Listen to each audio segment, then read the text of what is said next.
श्रीवासादि कुंद। हरे कृष्णा कृष्णा कृष्णा हरे हरे, हरे राम राम राम हरे हरे। जय श्री प्रभुपाद की जय, अनंत कोटि वैष्णव वृंद की जय। हरे कृष्ण। दंडवत प्रणाम सभी को। तो आज हम लोग पढ़ने वाले हैं श्रीमद् भगवद गीता अध्याय 3 और श्लोक संख्या 35 ना। 35 पढ़ेंगे हम लोग। तो मैं स्क्रीन शेयर करता हूँ।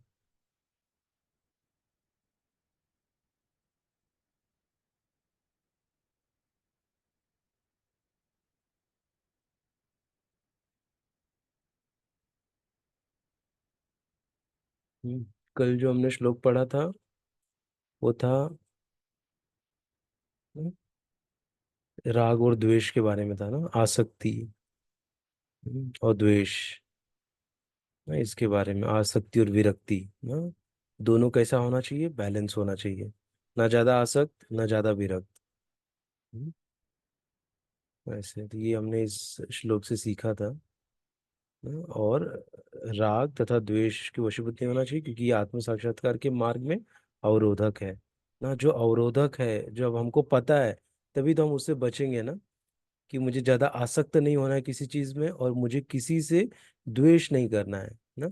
जब हमको ये पता रहेगा तब हम अपने आप को बचा पाएंगे। इसीलिए भगवान श्री कृष्ण अर्जुन को बता रहे हैं, अर्जुन के माध्यम से सारे मानव जाति को भगवान जी बता रहे हैं कि ज्यादा आसक्ति और ज्यादा किसी से द्वेष, मतलब किसी से घृणा करना ना, उससे बचना चाहिए। हम्म।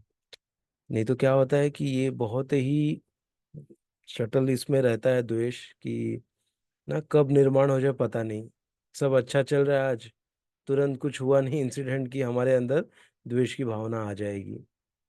किसी के भी प्रति, जिसके प्रति कल तक बहुत अच्छी भावना थी, आज तुरंत द्वेष आ जाएगा किसी कारणवश ना। तो ऐसा हमारे हमको नहीं होना चाहिए ना, किसी के प्रति भी। ये हमने पढ़ा था। और फिर बताया कि कैसे यम नियमों का पालन करना चाहिए, नहीं करेंगे तो दुर्घटना हो जाएगी। राजमार्ग मतलब एक्सप्रेसवे पे भी दुर्घटना होती है। हम्म, हाँ, इसलिए ज्यादा इंद्रियों को खुल छूट दे के इंद्रिय भोग नहीं करना चाहिए ना, बहुत ही लिमिटेड में रहना चाहिए, वो बताए थे।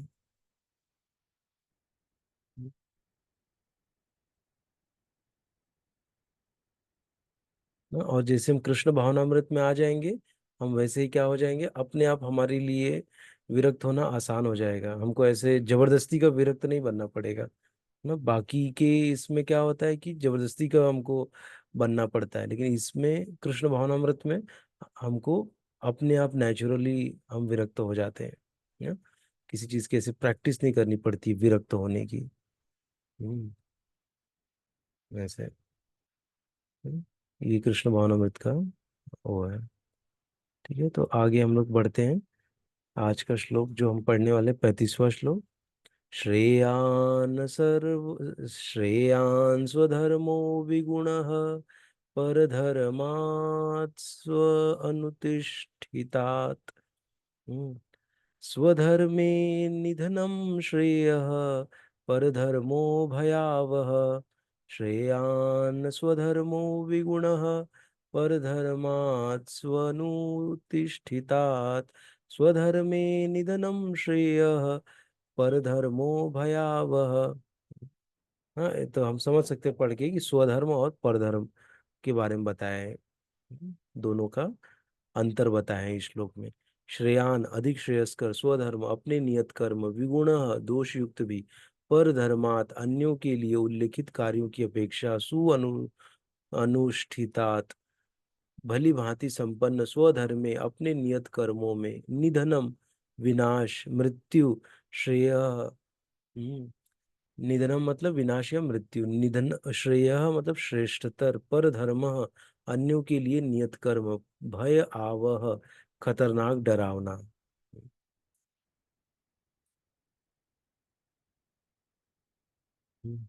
तो ये सब क्या भगवान श्री कृष्ण अर्जुन को बता रहे हैं ना। अपने नियत कर्मों को दोषपूर्ण ढंग से संपन्न करना भी अन्य के कर्मों को भलीभांति करने से श्रेयस्कर है। स्वीय कर्मों को करते हुए मरना पराये कर्मों में प्रवृत्त होने की अपेक्षा श्रेष्ठतर है, क्योंकि अन्य किसी के मार्ग का अनुसरण भयावह होता है ना। उस दूसरे का देख के उसके मार्ग में नहीं चल देना चाहिए ना। अपना जो नियत कर्म है ना, सबका अलग अलग है ना, सबका सिनेरियो सेम नहीं है। जो मेरे सिनेरियो में सॉल्यूशन काम करेगा, जरूरी नहीं कि वो आप सभी के सिनेरियो में काम करे ना। सबका परिस्थिति, सबका समय, सब कुछ अलग अलग चल रहा है ना। सब लोग अपने अलग अलग परिस्थितियों में है ना। तो जो सॉल्यूशन मुझे काम करेगा, जरूरी नहीं कि वो आपको काम करे। जो आपको काम करेगा, जरूरी नहीं मुझे काम करे ना। जैसे हम देखते हैं कि डॉक्टर जब दवाई देते हैं ना, तो सबको अलग अलग खुराक देते हैं ना। एक ही खुराक नहीं देते कि जाओ बड़ा भी वही खाए, छोटा भी वही खाए ना। जिसका पेट दुख रहा है वही खाए, जिसका सर दुख रहा है वो भी वही खाए ना। ऐसा नहीं है, सबको उसके मर्ज के हिसाब से डॉक्टर दवाई देता है।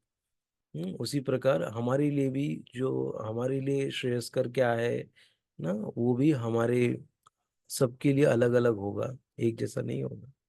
इसलिए यहाँ कह रहे हैं कि अपने नियत कर्मों को दोषपूर्ण ढंग से संपन्न करना भी अन्य के कर्मों को भली भांति करने से श्रेयस्कर है ना। अन्य को देख के हम ना हो जाएगा, अरे इसको तो बहुत अच्छा चल रहा है, चलो हम भी यही करते हैं ना। ऐसा नहीं करना चाहिए। इसलिए कह रहे हैं कि अपना नियत कर्म जो है ना, जो आपको कर्म आपके लिए निर्धारित कर दिया गया है, उस कर्म को आप दोषपूर्ण ढंग से भी करेंगे तभी भी वो अच्छा है। एटलीस्ट आप कर रहे हो, लेकिन गलती हो रही है चलेगा ना। लेकिन दूसरे का कॉपी करके करने से ये बहुत ज्यादा श्रेष्ठ है ना। वही बता रहे इस श्लोक में। तात्पर्य, अतः मनुष्य को चाहिए कि वह अन्यों के लिए नियत नियत कर्मों की अपेक्षा अपने नियत कर्मों को कृष्ण भावनामृत में करे। भौतिक दृष्टि से नियत कर्म मनुष्य की मनोवैज्ञानिक दशा के अनुसार भौतिक प्रकृति के गुणों के अधीन आदिष्ट कर्म है। आध्यात्मिक कर्म गुरु द्वारा कृष्ण की दिव्य सेवा के लिए आदेशित होते हैं। हम्म, फिर से पढ़ते हैं एक बार कि भौतिक दृष्टि से नियत कर्म मनुष्य की मनोवैज्ञानिक दशा के अनुसार भौतिक प्रकृति के गुणों के अधीन आदिष्ट है। आध्यात्मिक कर्म गुरु द्वारा कृष्ण की दिव्य सेवा के लिए आदेशित होते हैं। आध्यात्मिक कर्म गुरु द्वारा कृष्ण की सेवा, दिव्य सेवा के लिए आदेशित होते हैं। किंतु चाहे भौतिक कर्म हो या आध्यात्मिक कर्म, मनुष्य को मृत्यु पर्यंत अपने नियत कर्म में दृढ़ रहना चाहिए।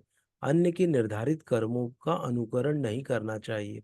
आध्यात्मिक तथा भौतिक स्तरों पर ये कर्म भिन्न भिन्न हो सकते हैं, किंतु कर्ता के लिए किसी प्रमाणिक निर्देशन के पालन का सिद्धांत उत्तम होगा ना। किसी प्रमाणिक निर्देशन मिलना चाहिए, ये चीज यहाँ पे इम्पोर्टेंट है ना। किसी प्रमाणिक गुरु के निर्देशन में कार्य करना ना, न कि अपनी सनक के हिसाब से काम करना ना। वही यहाँ पे बता रहे हैं। आध्यात्मिक और भौतिक स्तरों पर ये कर्म भिन्न भिन्न हो सकते, किंतु कर्ता के लिए किसी प्रमाणिक निर्देश के पालन का सिद्धांत उत्तम होगा। जब मनुष्य प्रकृति के गुणों के वशीभूत हो, तो उसे उस विशेष अवस्था के लिए नियमों का पालन करना चाहिए। उसे अन्यों का अनुकरण नहीं करना चाहिए। उदाहरणार्थ, सतोगुणी ब्राह्मण कभी हिंसक नहीं हो सकता, किंतु रजोगुणी क्षत्रिय को हिंसक होने की अनुमति है। इस तरह क्षत्रिय के लिए हिंसा के नियमों का पालन करते हुए विनष्ट होना जितना श्रेयस्कर है, उतना अहिंसा के नियमों का पालन करने वाले ब्राह्मण का अनुकरण नहीं। ये किसके लिए बता रहे? अर्जुन के लिए। अर्जुन ने क्या किया है? अपना गांडीव साइड में रख दिया है ना, अपना जो बो एंड एरो साइड में रख दिया, इसीलिए उनको ये बता रहे हैं ना। ब्राह्मण का नियत कर्म क्या है ना? हिंसा करना ब्राह्मण का नियत कर्म नहीं। ब्राह्मण का कर्म है कि वो भगवान के नामों का जप करे ना, भगवान के नामों का प्रसार करे, भगवान के कहानियां, भगवान की स्टोरी सबको सुनाए। ये ब्राह्मण का कार्य है ना। लेकिन जो क्षत्रिय है उसका क्या कार्य है? उसका कार्य है कि जो उपद्रवी है उनको दंड देना। हाँ, तो क्षत्रिय को अपना नियत कर्म करना चाहिए। ऐसे ये बता रहे हैं यहाँ पे। जितना श्रेयस्कर है उतना अहिंसा के नियमों का पालन करने वाले ब्राह्मण का अनुकरण नहीं ना। वो करेगा तो ज्यादा अच्छा है क्षत्रिय। अगर वो खाली वो बन जाएगा ना, तो नहीं चलेगा। लेकिन यदि क्षत्रिय कृष्ण भावनामृत में है तो चलेगा। ना, तो चलेगा, क्या चलेगा, तो वो ब्राह्मण बन के वो कृष्ण भावना भवित है, चलेगा। लेकिन यहाँ पर कह रहे हैं कि क्षत्रिय के लिए हिंसा के नियमों का पालन करते हुए विनष्ट हो जाना जितना श्रेयस्कर है, उतना अहिंसा के नियमों का पालन करने वाले ब्राह्मण का अनुकरण नहीं। ना अनुकरण कर रहा है एक्चुअली, वो रियल में ब्राह्मण नहीं बना ना, नाटक कर रहा है, ऐसा समझ सकते हैं। हर व्यक्ति को एकाएक नहीं अपितु क्रमशः अपने हृदय को स्वच्छ बनाना चाहिए। किंतु जब मनुष्य प्रकृति के गुणों को लांघ कर कृष्ण भावनामृत में पूर्णतया लीन हो जाता है, तो वह प्रमाणिक गुरु के निर्देशन में सब कुछ कर सकता है। कृष्ण भावनामृत की पूर्ण स्थिति में एक क्षत्रिय ब्राह्मण की तरह और ब्राह्मण क्षत्रिय की तरह कर्म कर सकता है।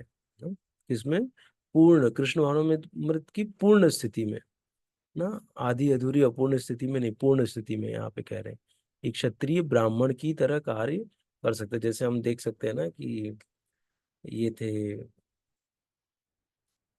विश्वामित्र, ना एक क्षत्रिय थे वो, और कैसे वो ब्राह्मण बन गए और कितने सारे यज्ञ और सब किए। फिर राम भगवान को कैसे जंगल में ले गए ना, और देखे हमने कि जो राम के ये जो रावण के भाई लोग थे ना, उनको कैसे मारा, खर दूषण ये लोग को मरवाए, और जो उपद्रव कर रहे थे उनके यज्ञ में उनको सबको उन्होंने मरवाया ना, राम से, राम भगवान से। तो वो भी क्या थे, क्षत्रिय थे, राजा थे वो, लेकिन वो ब्राह्मण के पद पे आ गए ना। और जैसे हम देखते हैं कि ब्राह्मण कौन थे, परशुराम, ना ब्राह्मण कुल में जन्मे थे, लेकिन कैसे उन्होंने अपना उठा लिया वो, ना फरसा टाइप था जो उनका हथियार, उठा के उससे क्या किया, पूरी पृथ्वी को क्षत्रियों से खाली कर दिया, सब क्षत्रियों को मारने लग गए ना, क्यों, उनके पिता की हत्या हुई थी, इसका उसका बदला लेने के लिए पूरे पृथ्वी में जितने क्षत्रिय थे सारों को काटने लग गए, जो उपद्रवी क्षत्रिय थे ऐसे। हाँ, तो देख दोनों का एग्जाम्पल है। ब्राह्मण क्षत्रिय की तरह कर्म कर सकता है, दिव्य अवस्था में भौतिक जगत का भेदभाव नहीं रह जाता। उदाहरणार्थ विश्व, देखो आगे, विश्वामित्र मूलतः क्षत्रिय थे किंतु बाद में वे ब्राह्मण हो गए। इसी प्रकार, दोनों एग्जाम्पल मैंने पढ़ा नहीं था, अभी देखा मैं। इसी प्रकार परशुराम पहले ब्राह्मण थे किंतु बाद में वे क्षत्रिय बन गए। ब्रह्म की स्थित होने के कारण ही वे ऐसा कर सके। किंतु जब तक कोई भौतिक स्तर पर रहता है, उसे प्रकृति के गुणों के अनुसार अपने कर्म करने चाहिए, साथ ही उसे कृष्ण भावनामृत का पूरा बोध होना चाहिए। हम्म न ब्रह्म में स्थित होने के कारण ही वे ऐसा कर सके। किंतु जब तक कोई भौतिक स्तर पर रहता है, उसे प्रकृति के गुणों के अनुसार अपने कर्म करने चाहिए, साथ ही उसे कृष्ण भावनामृत का पूरा बोध होना चाहिए। ना, तो इसके लिए हमको जो भी हम कर रहे हैं, हमको ना कृष्ण भावनामृत में रह के करना चाहिए। तो ये जो श्लोक का अगर हम लोग कंक्लूजन दें, तो कंक्लूजन यही है कि हम जो भी अ, अपने नियत कर्म जो हमारे हैं उसको करना बहुत जरूरी है ना। जो भी हमारी प्राइमरी रेस्पॉन्सिबिलिटी है उसको पूरा करना ना, वो बहुत जरूरी है। अगर हम उसको पूरा नहीं करेंगे ना, और खाली दूसरों का नकल करेंगे और उन वो जो कार्य कर रहे हैं उसको करने की कोशिश करेंगे, तो क्या होगा कि हम सही नहीं कर रहे हैं ना। इससे तो श्रेयस्कर है कि हम अपना जो कार्य है वो दोषपूर्ण भी करें तो भी चलेगा ना, ऐसा भगवान इस श्लोक में बोले हैं। हाँ, तो इसलिए अपने नियत कर्मों को कभी छोड़ना नहीं चाहिए ना। जो जो हमको परिस्थितिवश हमारे जीवन में जो आया है ना, उसको कभी पीठ नहीं दिखाना चाहिए, उसका डट के सामना करना चाहिए हमको। क्योंकि जो भी होता है वो भगवान की इच्छा से होता है ना, तो भगवान की इच्छा जब है, मतलब परम इच्छा है, तो उसको हमको मान देना चाहिए, और वो सिचुएशन को हमको एक्सेप्ट करना चाहिए ना, और युद्ध करना चाहिए हमको। करेक्ट। माम अनुस्मर युद्धच, भगवान बोले हैं ना, मेरा स्मरण करो और युद्ध करो ना? हम जो भी कार्य करते हैं उस वो कार्य करते वक्त हमको हमेशा भगवान के नामों का जप भी करते रहना चाहिए ना। अगर वो कोई माता है, वो कुछ कुकिंग सेवा कर रही हैं, तो भगवान के नामों को लेते हुए, उच्चारण करते हुए उनको कुकिंग सेवा करनी चाहिए। और जैसे कोई जॉब कर रहा है या कुछ कर रहा है, तो ऐसे नहीं कि सब लोग हमेशा बिजी रहते हैं ना, खाली समय रहता है, कुछ ऐसा कार्य कर रहे हैं जहाँ पे हम भगवान का नाम ले सकते हैं, या कोई ऐसी मीटिंग में बैठे हैं ना जिसमें हमको ना कुछ बोलना है, अगर हम कुछ नहीं भी समझेंगे तब भी काम चल जाएगा, तो अंदर से मुंह बंद करके हरि नाम लेते रहो। हाँ? हरे कृष्ण कृष्ण कृष्ण हरे हरे, हरे राम राम राम हरे हरे। किसको पता चलेगा हम क्या कर रहे हैं ना? क्योंकि आंतरिक है, किसी को दिखाने की जरूरत नहीं है, अंदर ही अंदर नाम लेते रहो। रास्ते पे चल रहे भगवान का नाम लेते हुए चलो। तो ऐसे ही हम कोई कार्य करते हुए हम भगवान का नाम हमेशा हमको लेना चाहिए, इससे हमको प्रैक्टिस हो जाएगी। फिर क्या होगा, हम भगवान को भूलेंगे नहीं। भगवान हमेशा हमको, भगवान की याद आएगी, भगवान हमको हमेशा याद रहेंगे। ऐसा हमको प्लान करना चाहिए अपना। हम्म,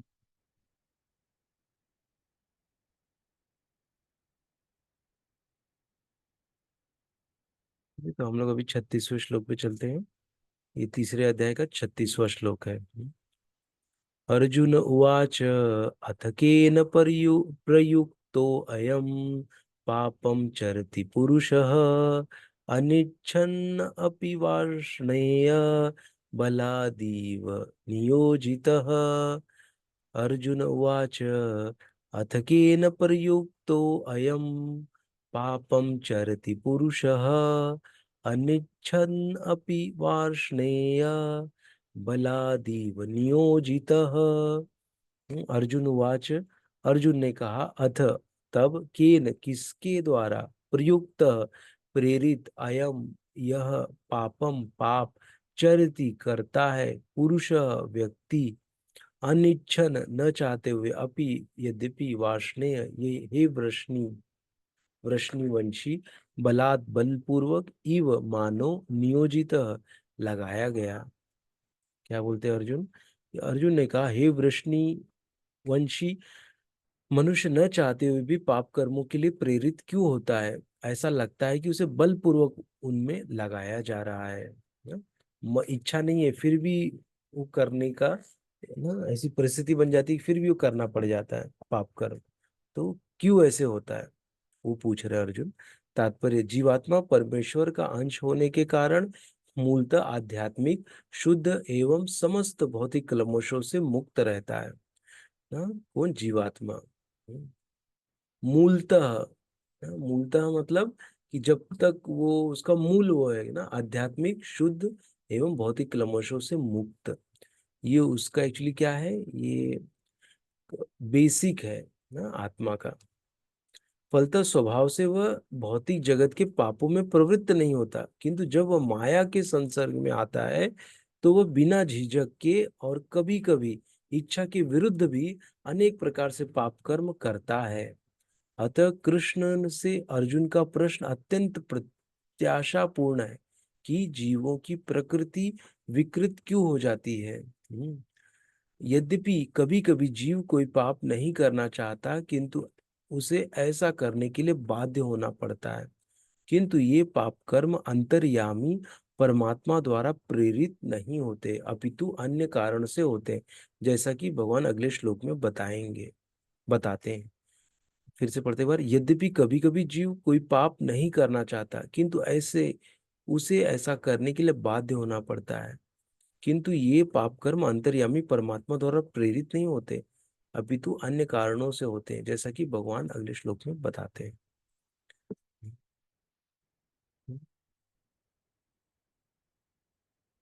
नहीं, तो ये अर्जुन का क्वेश्चन था, क्यों मुझे ऐसे लगता है कि मैं जबरदस्ती का पाप कर्म में मुझे लगाया जा रहा है ना, ऐसे करके बता रहे हैं ना। तो इसके बहुत सारे आयाम हैं, एक्चुअली बहुत सारे इसके आएंगे, हम लोग देखेंगे भगवान क्या बोलते हैं ना। तो इसमें बहुत कुछ आ जाता है कि जैसे हम हमारे किस ग्रुप में हैं हम लोग ना, कैसे दोस्तों के बीच में हम लोग हैं ना, ऐसे ऐसे करके बहुत सारा चीजें इसमें आएगा ना, डिस्कस कर सकते हैं इसमें। आगे देखते हैं हम लोग। श्री भगवान उवाच, इसको थोड़ा हम लोग कल पढ़ेंगे ना, अच्छा श्लोक है, इसमें भगवान बताए हैं ना इसका उत्तर, तो इसको हम लोग अभी मंडे को ही पढ़ पाएंगे हम लोग। मंडे को शाम को। ठीक है। किसी को कुछ बोलना है या किसी का कोई प्रश्न है?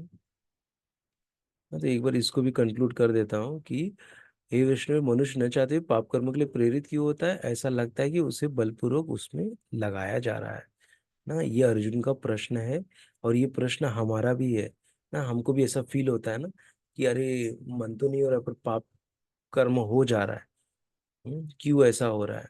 कोई बलपूर्वक लगा रहा है क्या, कि भगवान कर रहे हैं क्या? ऐसा भगवान की इच्छा से सब होता है ना। तो इसमें देखिए लास्ट पैरा में डाले हैं कि किंतु ये पाप कर्म अंतर्यामी परमात्मा द्वारा प्रेरित नहीं होते, अपितु अन्य कारण से होते, जैसा कि भगवान अगले श्लोक में बताते हैं। हम्म, ठीक है, तो यहीं तक हम लोग पढ़ेंगे।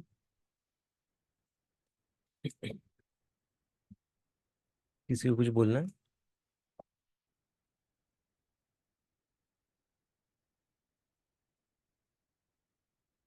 किसी को कोई प्रश्न है तो पूछ सकते हैं, या कोई कमेंट है?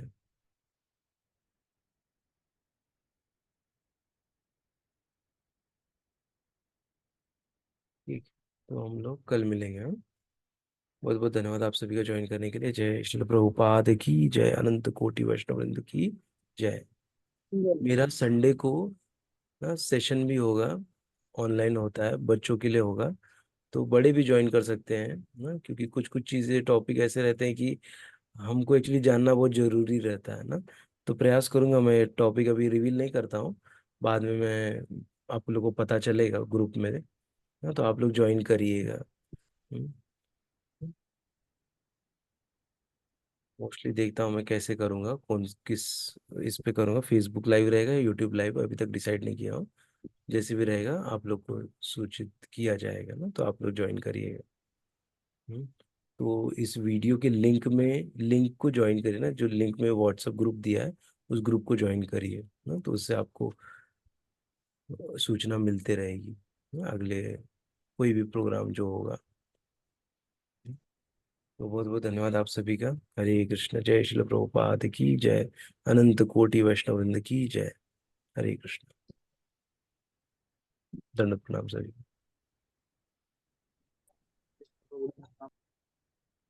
हरि बोल।